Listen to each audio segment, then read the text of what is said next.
Barney, mate, is everything alright? You've been, Wait, doing where the some days. fuck is this video, mate? I've been waiting on it for fucking days. Where the fuck is it? And where are you? Hello, Barney, this is, Steve.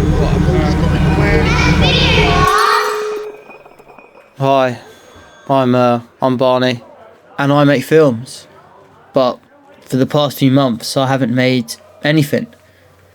And if you're watching this, I'm guessing you know the feeling.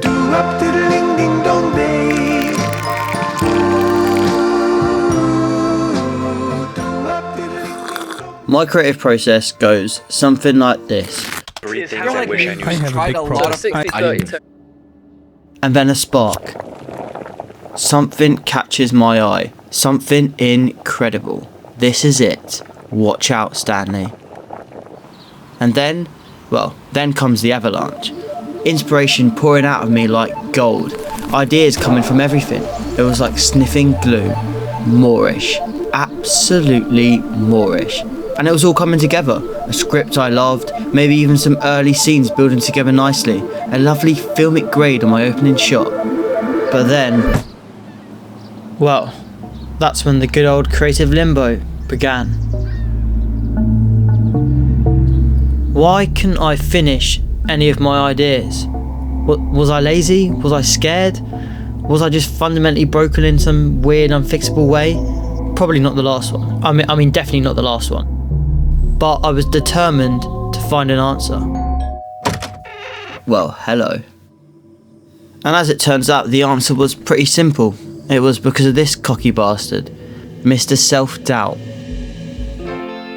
The big old energy drainer. I'm tired just talking about the fella, to be honest. But here he was, and he was the answer to my problems. He was the very reason I could never finish a film.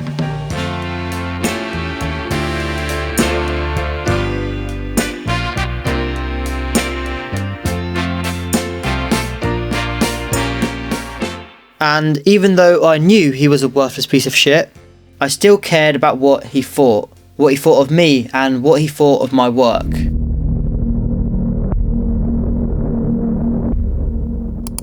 And from that moment, he'd already won.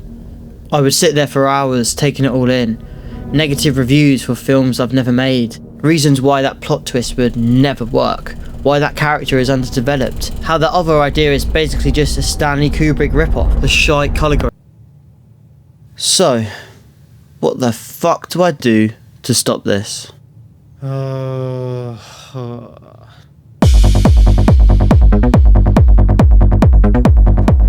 mate, have you seen the colour grade on this?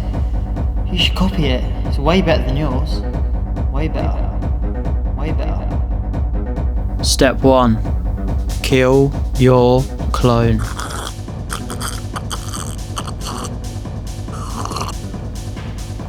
That negative voice in your head? Yeah, we need to get rid of him.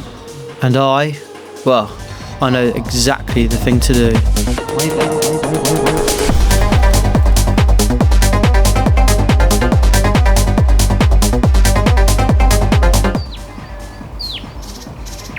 Step 2.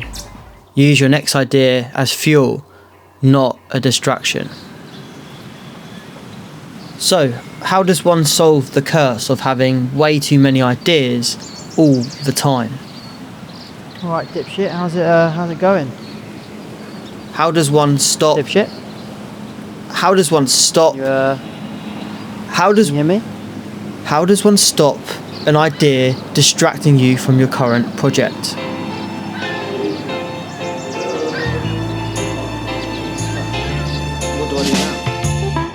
First, write it all down, transfer it from the good old brain box onto a piece of paper. And then, forget about it. That sparring match going on in your head is over, and now you can focus on getting this first idea done because you're that excited about starting the next one. So yeah, use those ideas as fuel, not as distractions.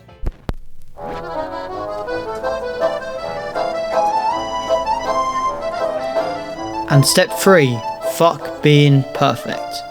This video took me almost 7 months to make. Not because it physically took me that long, but because none of my unfinished videos were perfect. so I never finish any of them. They're all still sitting on a hard drive and nothing was ever posted. But it actually turns out that imperfections can create some of the best art ever. And there's no better example than the French New Wave. Jump cuts and long takes were used purely because they couldn't afford to film for any longer. I mean, they turned their constraints into a brand new exciting style that people still copy and get inspired by today. And so, glorious people of the internet, my words of wisdom: bad isn't the opposite of good.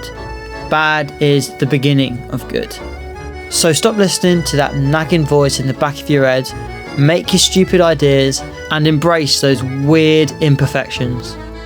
It doesn't have to be good, it just has to exist.